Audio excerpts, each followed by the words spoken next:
It was just another Tuesday afternoon. Quiet, a little overcast, the kind of day that blends into the week without much fuss. Eleanor Whitmore, 73 years old, walked into her local grocery store with her usual calm pace. She wasn't in a hurry. She never was. Life had taught her that rushing rarely led to anything good. She wore her favorite lavender cardigan, the one her late husband had always said brought out the warmth in her eyes, and carried a small reusable tote bag slung over her shoulder. All she needed today was a box of her favorite herbal tea and a loaf of whole wheat bread. Simple things. Familiar things. The store was nearly empty at this hour. Just a few shoppers scattered among the aisles, a couple of tired-looking employees restocking shelves. Eleanor nodded politely to the cashier at the front, who gave her a tired smile in return. She made her way to the tea section, humming softly under her breath, the way she often did when she was alone with her thoughts. She picked out her usual brand, checked the expiration date like she always did, and moved on to the bakery section for the bread. When she got to the self-checkout lane, she paused for a moment. She'd never been fond of these machines. They beeped too loudly, scolded you if you moved too fast or too slow, and sometimes just froze for no reason at all. But the regular checkout lines were backed up and she didn't feel like waiting. So she tapped the screen, placed her items on the scale, and waited. The tea scanned fine. But when she placed the bread on the scale, the machine let out a sharp, angry beep. "Unexpected item in bagging area," it announced in that robotic voice that always sounded more annoyed than helpful. Eleanor frowned. She hadn't even put the bread in the bag yet. She lifted it slightly, set it back down gently. The machine beeped again, she sighed. This happened sometimes. She glanced around, hoping a store employee might notice and come help. No one did. She tried again, lifting the bread, placing it slowly. Still the same error. She leaned in a little closer to the screen, squinting slightly. Her eyes weren't what they used to be, but she refused to let that stop her from doing things on her own. That's when he came over. The store manager, tall, mid-30s, wearing a dark polo with the store logo and a name tag that she didn't bother to read, strode up with a look that said he'd already had a long day. He didn't say hello, didn't ask if she needed help.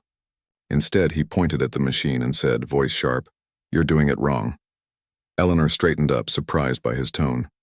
"I'm just trying to check out," she said calmly. "The machine keeps beeping." He rolled his eyes slightly, just enough for her to notice, and reached for the bread. "Let me do it," he said, snatching it from her hands a little too quickly. She stepped back, startled. "I can do it myself," she said, her voice still steady but firmer now. That's when it happened. Maybe it was frustration. Maybe it was the pressure from his bosses to keep lines moving. Maybe it was just a bad day piling onto a bad week. But instead of stepping back or offering a kind word, he grabbed her arm, not gently, and shoved her slightly to the side, muttering something like, "Just stand back, lady." It wasn't a hard shove, not the kind that would knock someone down, but it was enough. Enough to make her lose her balance for a second. Enough to send her stumbling backward into a nearby display of canned soup. A few cans clattered to the floor. The sound echoed in the quiet store. For a moment, everything froze. Eleanor caught herself before she fell, her heart pounding. She wasn't hurt, just shaken. But more than that, she was stunned. No one had ever touched her like that in public. Not in all her 73 years. Not when she was teaching school. Not when she raised her children, not even during the harder days of the past. She stood there, breathing slowly, trying to steady herself. Around her, people stopped. A woman pushing a cart froze mid-aisle. A teenager near the candy rack lowered his phone, eyes wide. Someone near the front whispered, "Did he just—" The manager seemed to realize what he'd done. His face flushed. He opened his mouth, maybe to apologize, maybe to explain, but Eleanor held up a hand. "No," she said. Her voice quiet but clear. "Don't." She didn't raise her voice. She didn't cry. She just looked at him, her eyes steady, full of something he couldn't quite place, disappointment maybe, or quiet strength. And in that look, he seemed to shrink a little. "I'm not leaving," she said. "I want to speak to someone from corporate. Now." The store fell even quieter. No one moved. No one spoke. The only sound was the hum of the refrigerated cases and the distant beep of another self-checkout machine somewhere down the row. Someone in the back pulled out their phone. Not to scroll, not to text, but to record. Eleanor smoothed her cardigan, picked up her tote bag from where it had slipped off her shoulder, and stood tall. She wasn't going to be brushed aside. Not today. Not ever again. And in that moment something shifted, not just in the store, but in the lives of everyone who saw what happened. Because sometimes it only takes one moment of disrespect to wake people up, and sometimes it only takes one person standing firm to change everything. Right after it happened, the air in the store felt thick, like everyone was holding their breath. Eleanor stood there, not shaking, not crying, just breathing slowly, like she was trying to calm the whole room with her presence. A few people nearby stepped closer, not crowding her, just letting her know she wasn't alone. One woman gently picked up the cans that had fallen and placed them back on the shelf without saying a word. Another man offered Eleanor a chair from the customer service desk, but she shook her head politely. "I'm fine," she said, "but I won't be ignored." The manager stood frozen, his face pale now, his earlier bluster gone. He kept opening his mouth like he wanted to say something, but nothing came out. He glanced toward the back office, maybe hoping someone would come rescue him, but no one did. The assistant managers were somewhere in the store, probably pretending they hadn't seen anything. That silence, that inaction, spoke louder than any excuse ever could. Then, from near the entrance, someone said, "I got it all on video." It wasn't shouted. It wasn't dramatic. Just a calm statement like sharing the weather. But it sent a ripple through the store. People turned. Phones came out, not to film more, but to see what had already been captured. Within minutes, that short clip was being sent to group chats, posted in neighborhood forums, shared with local news contacts. The internet moves fast when something feels wrong, and this felt deeply wrong. Eleanor didn't ask to see the video. She didn't need to. She knew what happened. But she appreciated that someone had the courage to record it. Too often, stories like hers were dismissed as misunderstandings or overreactions. Now there was proof. Not just for her, but for everyone who'd ever been treated like they didn't matter because of their age, their skin color, or the way they moved through the world. A young employee, maybe 19 or 20, wearing a slightly too big store vest, walked over with a bottle of water. "Ma'am," he said softly, "are you okay?" His voice trembled a little, like he was scared of getting in trouble for even speaking up. But he handed her the water anyway. Eleanor took it with a small nod. "Thank you, son," she said, and that simple kindness seemed to ease something in the room. People started talking again, quietly, respectfully. Someone called out, "We stand with you." Another said, "They can't treat people like this and get away with it." It wasn't a protest, not yet. Just ordinary people saying out loud that what they saw wasn't right. Meanwhile, the manager finally found his voice. "Look," he said, stepping toward Eleanor again, hands up like he was surrendering. "I didn't mean to, I was just stressed. We're short-staffed." The machine was acting up. "I didn't push you hard or anything." Eleanor turned to him fully now. Her eyes weren't angry, they were sad. "Young man," she said, "stress doesn't give you the right to lay hands on someone. Especially not an elder, especially not like that." She paused, letting the words sink in. "You don't get to decide who deserves respect and who doesn't. That's not your job." He looked down at his shoes. For the first time, he seemed to really see her, not as a problem slowing down his checkout line, but as a person. A woman who'd lived decades before he was born, who'd raised children, taught students, survived things he couldn't imagine. And he'd shoved her like she was nothing. Outside, a few more people had gathered near the store's glass doors, drawn by the murmurs and the unusual stillness inside. One older man in a worn jacket stood with his arms crossed, watching through the window. He didn't say anything, but his presence felt like a silent promise. "We see you." Back inside, Eleanor took a slow sip of water. Her hands were steady. Her mind was clear. She knew this wasn't just about her. It was about every older person who'd been spoken to like a child, every black person who'd been followed in a store, every quiet soul who'd been made to feel small just for existing. She wasn't looking for revenge. She was looking for change. She walked calmly to the customer service counter and pressed the call button. A different employee, this one older with kind eyes and gray streaks in her hair, came out from the back. "Yes, ma'am?" she asked gently. "I'd like to speak with corporate," Eleanor said. "Not the district manager. Not the regional rep. I want someone at the top, and I won't leave until I do." The employee didn't hesitate. She picked up the phone, dialed a number she rarely used, and said, "We have a serious situation here." An elderly customer was physically handled by the store manager. "She's requesting direct contact with headquarters." While she spoke, Eleanor stood tall near the counter, not hiding, not apologizing. People kept glancing at her, not with pity, but with respect. Some even gave her small, encouraging smiles. One little girl holding her grandmother's hand whispered, "Is that the brave lady?" Her grandmother squeezed her hand and said, "Yes, baby. That's exactly what courage looks like." Within 20 minutes, the store's phone started ringing nonstop. News outlets, community leaders, even a local pastor called, offering support. The video had already been viewed tens of thousands of times. Comments poured in. "That's Ms. Whitmore. She volunteers at the community center. My grandma shops there too. What if that was her? This is why we need accountability." The manager tried to slip away to the back office, but the employee who'd called corporate gently blocked his path.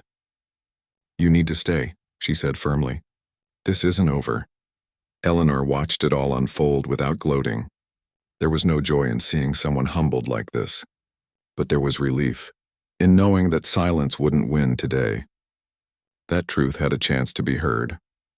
As the afternoon light slanted through the store windows, casting long shadows across the tile floor, Eleanor sat down at last, not because she was weak, but because she'd earned the right to rest after standing so tall. She looked around at the faces watching her, and for the first time since the shove, she smiled. Small but real, because she knew something now. She wasn't alone. And sometimes that's all it takes to turn a moment of pain into a movement of change. By the time the sun began to dip behind the rooftops, the video had spread far beyond the neighborhood. It wasn't just on local group chats anymore. It was on news sites, shared by civil rights organizations, reposted by people who'd never even been to that store, but recognized the look in Eleanor's eyes. That quiet dignity, that unshaken calm in the face of something so wrong. People weren't just angry, they were heartbroken. Because deep down, everyone knew someone like Eleanor. A grandmother, a neighbor, a teacher who'd once stayed late to help a struggling student. And no one like that should ever be shoved like a nuisance. Up at corporate headquarters, things were moving fast, faster than they had in years. The regional director, a woman who'd spent 2 decades climbing the ladder in retail, got the call just as she was wrapping up a budget meeting. Her assistant stood in the doorway, pale-faced, holding a tablet. "You need to see this," she said, voice low. The director watched the clip once. Then again. By the 3rd time, her hands were clenched. She didn't yell. She didn't panic. But she moved with a kind of quiet urgency that made everyone around her snap to attention. Within minutes, she had the store's internal records pulled up on her screen. Not just today's incident, but everything. Every customer complaint filed in the past year. Every note from staff surveys. Every warning that had been brushed aside because sales targets were met. And there it was. 3 separate complaints in the last 6 months, all mentioning the same manager. One from an older man who said he was spoken to like a criminal for using a coupon. Another from a young mother who felt humiliated when he accused her of stealing because her toddler knocked over a display. And one just last month from a regular customer who wrote, "He treated my mother like she was invisible. She's 82. She shops here every week." Each time the issue had been logged and closed with a note like resolved or miscommunication. No follow-up. No coaching. No consequences. Worse still, the 2 assistant managers, the ones who were supposed to support the team and uphold store values, had both been present during at least 2 of those incidents. Yet neither had stepped in, neither had reported anything upward. They'd chosen silence, and silence in moments like this is its own kind of violence. The regional director leaned back in her chair, staring at the ceiling for a long moment. She thought about her own mother, now in her late 70s, proud and sharp and fiercely independent.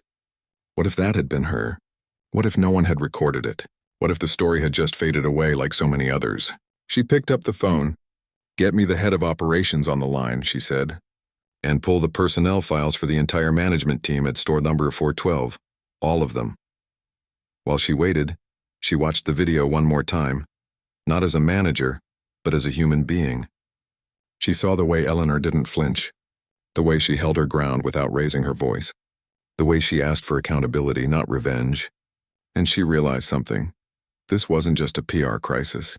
It was a moral one. Within the hour, emergency calls were flying between departments. Legal was involved, yes, but not to cover things up. To make sure justice was done properly, HR scrambled to review policies. The communications team drafted a statement, not full of corporate jargon, but plain, honest words. What happened is unacceptable. We are taking immediate action. Meanwhile, at the store, the atmosphere had shifted again. A small crowd had gathered outside. Not angry, not shouting, just standing together in quiet solidarity. Some held signs that read, "Respect our elders and dignity is not optional." A local radio station set up a mic near the entrance, interviewing shoppers who remembered Eleanor from years past.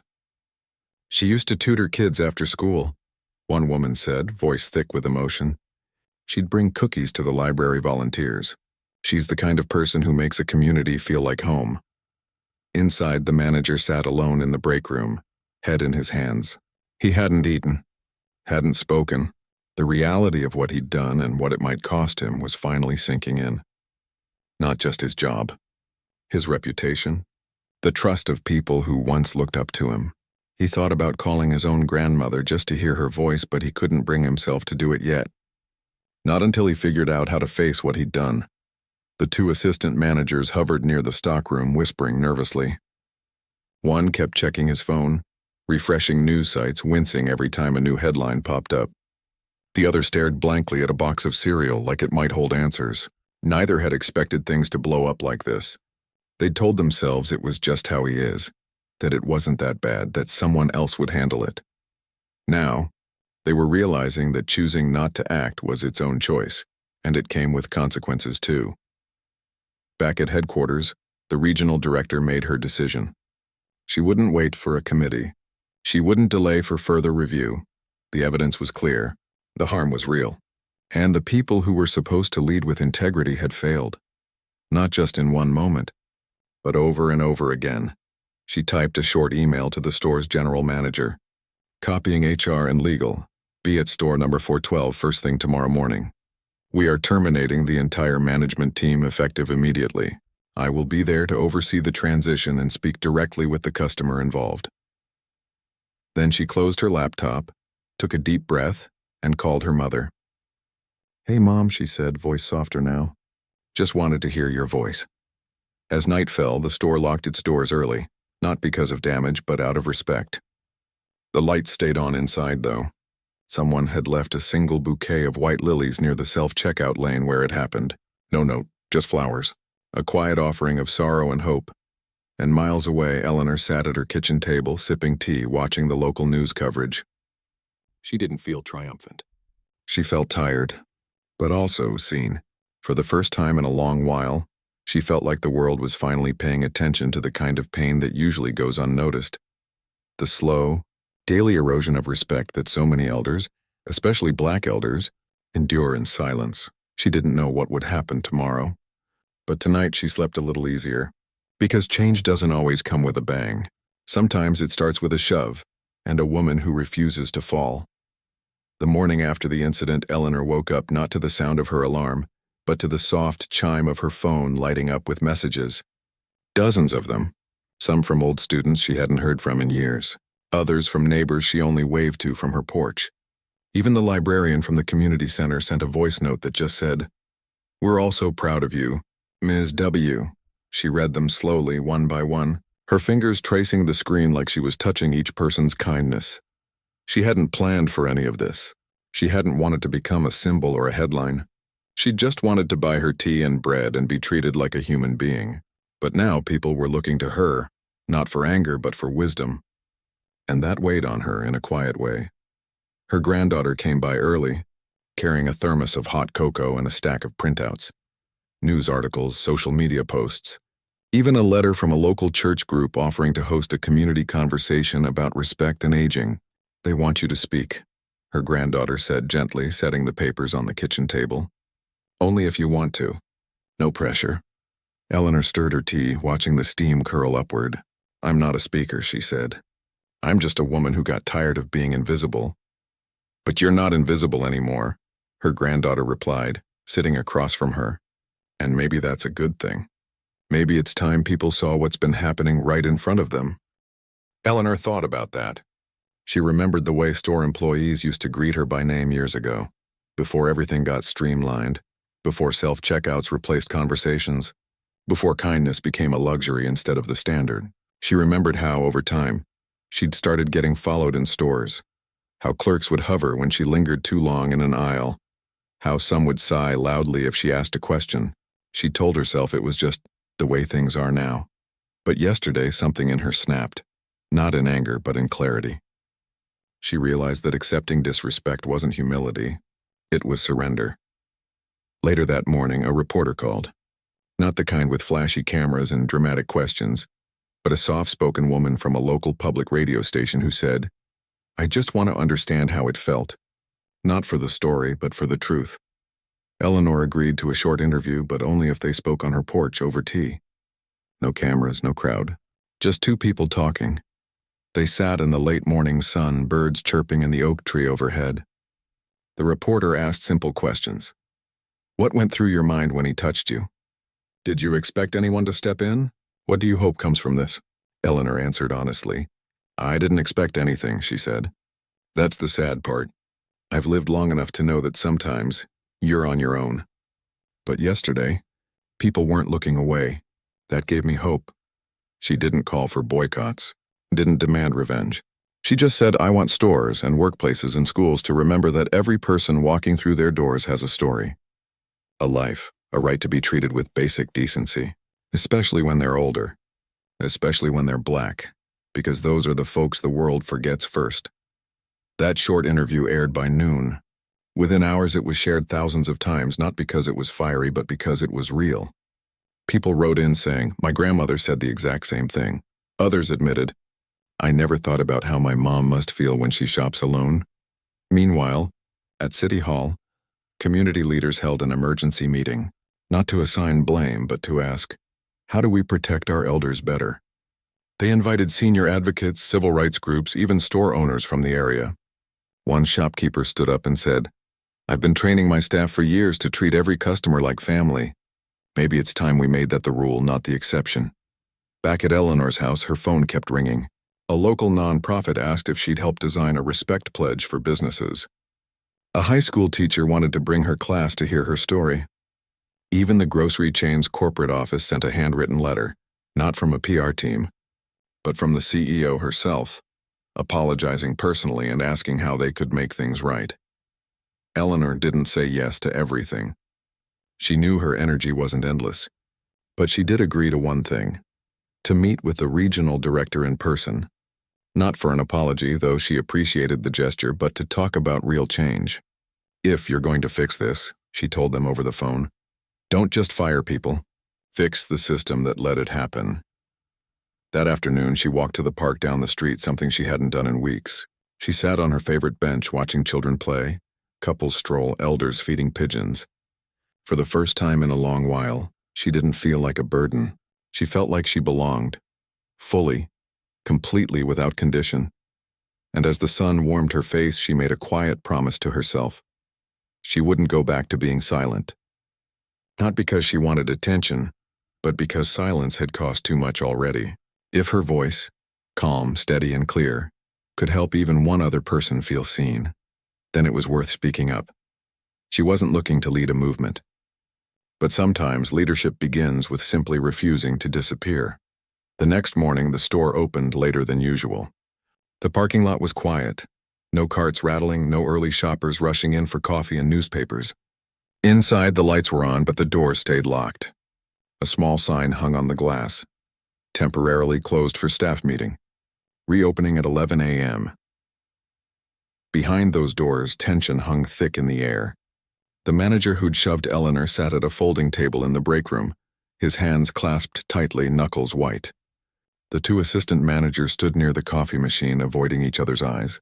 None of them had slept much. They'd seen the news. They'd read the comments. They knew the storm had arrived, and it wasn't blowing over. At exactly 9:15 a.m., a dark sedan pulled into the employee parking spot. Out stepped the regional director, a woman in her late 40s, dressed simply in slacks and a blazer. No flashy logo, no entourage. She carried a leather folder and walked with purpose but not anger. She nodded to the overnight stalker who was sweeping near the back entrance, then headed straight inside. First, she went to the customer service desk and asked to speak with the employee who'd offered Eleanor water the day before. She thanked him quietly for doing the right thing when it mattered. Then she walked through the store, not inspecting shelves or checking prices, but looking at the faces of the staff, many of whom had worked there for years, who knew Eleanor by name, who'd watched the whole thing unfold with heavy hearts. Finally, she asked for the 3 managers to meet her in the break room. When they gathered, she didn't sit behind the table like a judge. She stood in front of them, calm and direct. "Before I say anything," she began, "I want you to know this isn't personal. But it is serious." She opened her folder, not to read from a script, but to lay out the facts, clear, undeniable, and documented. She showed them the video, not to shame them, but so they could see it the way the world had, a respected elder treated like a nuisance. She read aloud the past complaints, each one ignored, each one a warning sign they'd chosen to overlook. Then she pointed to the store's own code of conduct, the one they'd all signed. Treat every customer with dignity, respect, and patience. "You didn't just break a rule," she said, voice steady. "You broke trust. With Eleanor, with your team, with everyone who walks through these doors believing they'll be treated fairly." She paused, letting the weight settle. Then she said the words none of them expected to hear, not after years of coaching and second chances for similar behavior. "Effective immediately. All 3 of you are terminated. No dramatic shouting. No drawn-out speeches. Just clarity." The manager who'd done the shoving looked like he'd been punched in the gut. He opened his mouth, maybe to plead, maybe to explain, but the regional director held up a hand. "I know you're sorry now," she said gently, "but sorry doesn't undo what happened. And leadership isn't just about managing inventory or hitting sales goals. It's about protecting people, especially the ones who can't protect themselves in that moment." She turned to the 2 assistant managers. "And you," she said, not unkindly, "you saw it happen. You've seen things like this before. You stayed silent. That silence made you part of the problem." One of them started to cry quietly. The other stared at the floor, jaw clenched. They knew she was right. The regional director didn't enjoy this. She'd worked with some of them for years. But she also knew that real change doesn't come from warnings or wrist slaps. It comes from consequences that match the harm. After the meeting, she walked them out one by one, handing each a sealed envelope with their final paperwork. "No escort, no security. Just dignity even in dismissal, because how you treat people when they fall says everything about your values."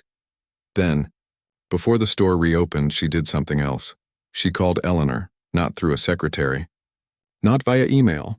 She dialed the number herself and waited while it rang. When Eleanor answered, the regional director didn't hide behind titles or corporate speak. "Ms. Whitmore," she said, "I just wanted you to hear it from me directly. The entire management team has been let go. What happened to you was wrong, and we are taking full responsibility." There was a long pause on the line. Then Eleanor said simply, "Thank you for doing what's right." "I'm not done yet," the director replied. "I'd like you to come by the store later this week, not as a customer but as a partner. We're rebuilding how we do things here, and we need your voice." Eleanor agreed. By 11 a.m., the store reopened.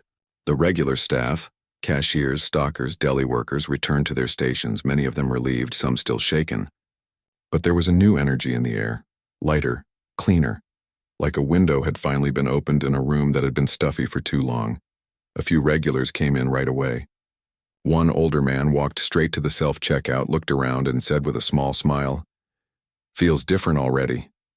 And it did, because sometimes justice isn't about punishment alone. It's about making space for something better to grow. And in that quiet morning, with the doors unlocked and the truth finally spoken, the first seeds of that better thing had been planted. The store stayed closed for the rest of that week, not because it was broken, but because it needed to heal. Corporate didn't just want to fix a mistake. They wanted to rebuild something better from the ground up. So they called in trainers from a local civil rights organization and a group that specialized in elder care and dignity. Not the usual boring PowerPoint slides about customer service, but real conversations about bias, about aging, about what it feels like to be watched like you might steal something. just because of how you look or how slowly you move. The staff didn't complain. In fact, many of them showed up early, eager for the change. They'd been uncomfortable for a long time, watching rude comments slide, seeing regular customers treated like strangers, feeling powerless to speak up without fear of losing their jobs. Now, for the first time, they were being asked what they thought would make the store feel welcoming again. One longtime cashier, who'd worked there for over 15 years, spoke up during a group session. "We used to know people," she said. "Not just their orders, but their stories. Now it's all speed, speed, speed.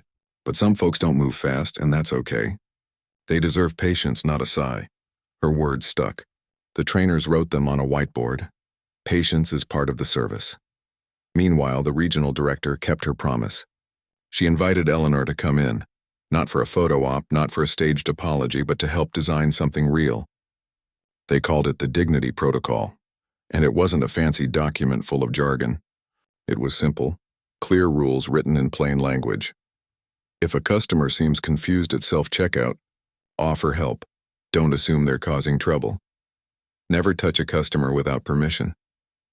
If someone is elderly, disabled, or struggling, slow down. Your time is not more valuable than their comfort.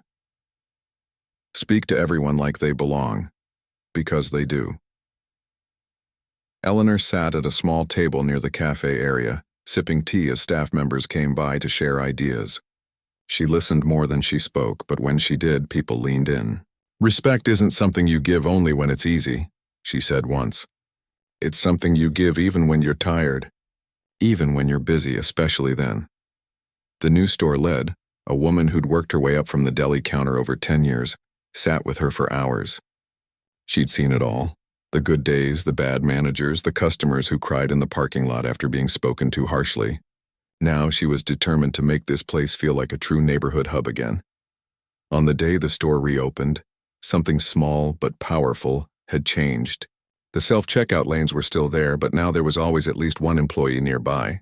Not hovering, just available. A sign in large, clear print read, "Need help? Just ask. We're happy to assist." Near the entrance, a new bulletin board appeared, not for ads or coupons, but for community messages.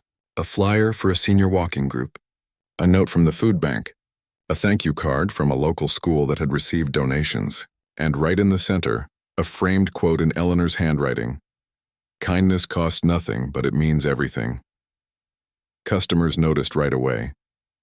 An older man who'd stopped shopping there months ago came back, surprised to see a staff member greet him by name. A young mother with a fussy toddler was offered a quiet corner to calm her child. No judgment, just a warm smile and a bottle of water. Even the lighting seemed softer, the music quieter, the aisles less crowded with flashy displays. It felt calmer, more human. But the biggest change was in the people who worked there. They stood taller, spoke more gently, took their time. One employee started keeping a small notebook where she wrote down regulars' favorite items, so she could say, "Your usual oat milk is on aisle 3 today." Another began walking slower customers to their cars on rainy days, umbrella in hand. Eleanor visited once a week after that. Not to check up, but to connect. She'd sit at the cafe table with her tea, and sometimes staff would join her for a few minutes just to talk, to laugh, to remember why they chose this work in the first place. She never acted like a hero. She just showed up steady and kind, like a lighthouse quietly guiding ships back to safe harbor. Corporate took notice too. They didn't just fix one store. They rolled out the Dignity Protocol to every location in the region. New hires now went through a full day of training, focused not just on operations, but on empathy. Managers were evaluated not only on sales, but on how their teams treated vulnerable customers. And every store now had a community elder advisor, a respected local senior who met monthly with staff to share feedback and stories. None of it happened overnight. But slowly, brick by brick, something broken was being rebuilt, not with anger, but with care. And in the middle of it all, Eleanor kept living her life, tending her garden, tutoring kids at the library, baking banana bread for neighbors. She didn't want fame. She just wanted to walk into a store and feel like she belonged, like anyone should. Now, when she walked through those automatic doors, heads didn't turn in shock or pity. They turned in warmth. A cashier would wave, A stalker would say, "Good morning, Ms. W." And she'd smile, not because she'd won a battle, but because she'd helped plant a seed and watched it grow into something that could shelter others, too. What happened in that grocery store didn't stay in that grocery store. Like a stone dropped in still water, the ripples spread far beyond the parking lot, touching places no one expected. Within weeks, the story wasn't just local news anymore. It was being talked about in city council meetings, shared in teacher training sessions, even mentioned in retail conferences across the country. Not because it was dramatic, but because it was honest. People saw themselves in it, either as Eleanor or as someone who'd looked away when they should have stepped in. Other big store chains started taking a hard look in the mirror. One national supermarket chain quietly pulled all their managers into emergency training sessions focused on unconscious bias and elder respect. Another canceled their planned self-checkout expansion and instead hired more frontline staff trained in customer support, especially for seniors and people with disabilities. A pharmacy chain even introduced a slow lane at checkout, where no one rushed you no matter how long it took to count your change or find your card. The man who'd shoved Eleanor didn't disappear into silence. He faced real consequences. The store's parent company banned him from managing any of their locations again. A civil lawsuit followed, not for millions, but for accountability. He ended up doing community service at a senior center, not as punishment alone, but as part of a restorative justice agreement. At first, he kept to himself, head down, ashamed. But over time, something shifted. He started listening, really listening, to the stories the elders shared over lunch. One day, an older woman told him about how her grandson used to work in retail, how proud she was of him, until he lost his job after speaking up for a customer. That hit him hard. He never excused what he'd done, but he began to understand the weight of it. He later enrolled in a workplace ethics course at the local community college, not because he had to, but because he wanted to do better. The two assistant managers also faced the fallout. They didn't get fired from the entire company, just removed from leadership roles. One took a job stocking shelves at a different store, humbled and quiet. The other left retail altogether and started volunteering with a nonprofit that helped seniors navigate technology. Both later admitted in separate interviews with local media that they'd stayed silent because they were afraid of losing their jobs, afraid of rocking the boat. But staying quiet, one said, voice thick with regret, was its own kind of cruelty. Meanwhile, Eleanor found herself in a role she never asked for, but one she handled with grace. She wasn't giving fiery speeches or leading marches. Instead, she accepted quiet invitations, a town hall on aging with dignity, a panel at a community college on everyday respect, even a short talk at a police department sensitivity training session. She never blamed entire groups. She spoke about people, about how everyone deserves to feel safe, seen and valued no matter their age, skin color, or how slowly they walk. Her message was simple, but powerful. You don't have to be loud to matter. You just have to be treated like you belong. Young people especially connected with her. High school students wrote essays about her. College groups invited her to speak. One group even started a Dignity Watch program in their neighborhood, training teens to notice when elders or vulnerable people are being mistreated in public and how to safely intervene or report it. The local NAACP chapter, which had stood with her from day one, worked with city leaders to launch a new initiative. Respect starts here. It wasn't about protests. It was about partnerships. Grocery stores, banks, pharmacies, and bus drivers all signed on to a pledge to treat every person with patience, to never assume, and to always offer help before judgment. Signs with the pledge went up in windows across town, not as advertising but as a promise. Eleanor never took credit for all this. I didn't start a movement, she'd say if anyone called her a hero. I just said no when I used to say nothing. That's all. But that no had opened a door, and through it walked a whole community ready to do better. Even the store itself became a kind of quiet landmark. People from nearby towns would stop by just to see it, to witness a place where change had actually taken root. Tourists didn't take selfies. They watched how staff greeted elderly customers, how no one rushed anyone at checkout, how the cafe always had a pot of hot tea ready for anyone who needed a moment to sit down. And through it all, Eleanor kept living her life. She still bought her tea and bread. She still walked slowly on her own terms. But now when she entered the store, it wasn't just a transaction, it was a reunion. Cashiers saved her favorite cookies when they were on sale. Stockers made sure the lavender-scented hand soap she liked was always in stock. And every now and then a stranger would approach her, eyes glistening, and say, "Thank you for speaking up." My mother shops alone now, and I feel better knowing places like this exist. She'd just smile, touch their arm gently, and say, "We all deserve that." The story didn't end with a grand finale. It didn't need to. Because real change isn't a single moment. It's 1,000 small choices, made every day by ordinary people choosing kindness over convenience, courage over comfort. And in a world that often moves too fast, Eleanor's quiet no had reminded everyone to slow down and see each other again. 6 months after that Tuesday afternoon, the store didn't just look different, it felt different. The same shelves, the same layout, even some of the same employees. But the air had changed. It was lighter, warmer, like walking into a place where you were expected, not just tolerated. Customer satisfaction scores had climbed higher than they'd been in years, not because prices dropped or new products arrived, but because people finally felt respected when they walked through the doors. Near the entrance, just beside the shopping carts, a small wooden plaque had been mounted at eye level. It wasn't flashy, just simple lettering on smooth oak, in honor of dignity, every person, every time. No names, no dates, just a quiet reminder of what mattered most. Shoppers often paused there for a second, reading it, nodding before heading inside. Some even touched it lightly, like a promise. Eleanor came every Thursday morning just as she always had. She still wore her lavender cardigan, still carried her worn tote bag, still bought the same herbal tea and whole wheat bread. But now when she reached the self-checkout, someone was always nearby. Not watching her like a suspect, but ready to help if she needed it. And more often than not, she didn't go to self-checkout at all. She'd head straight to lane 3 where the cashier who'd given her water that day now worked full-time.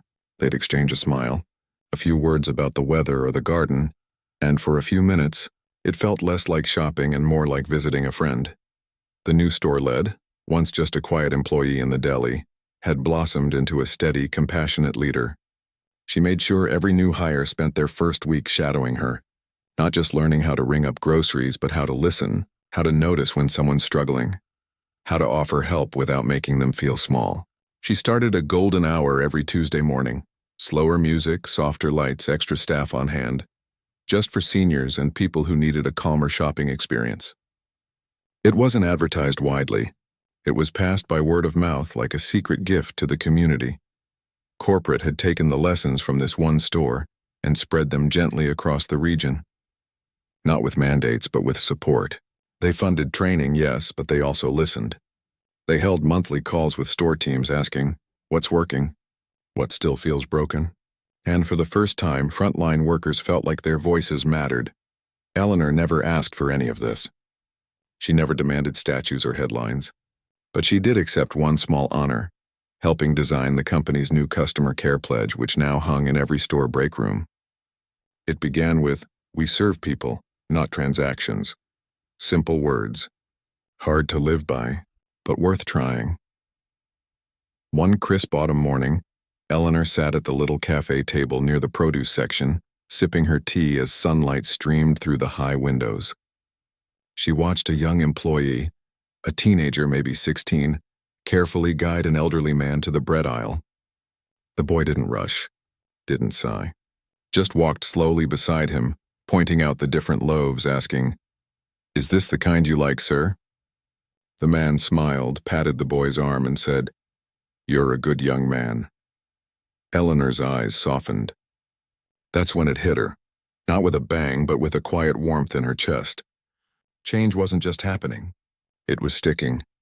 She thought back to that moment 6 months ago, the shove, the silence, the fear that no one would believe her. And now? Now a whole store moved differently because one person refused to accept less than she deserved. Not out of anger, but out of love for herself, for her community, for the simple truth that everyone deserves to be treated like they matter. Later that day, as she walked out with her groceries neatly packed in her tote, the automatic doors slid open, and a cool breeze brushed her face. She paused for a moment, looking back inside. The store hummed with gentle activity. No shouting, no beeping machines left unattended, no one being ignored. just people helping people the way it should be. She didn't need to say anything. She just smiled. Because real change doesn't always come with sirens or speeches. Sometimes it's in the way a cashier remembers your name, in the way a teenager offers his arm to an elder without being asked, in the quiet plaque by the door that reminds everyone dignity isn't a privilege. It's a promise, and promises, when kept, can heal more than one store. They can heal a whole neighborhood.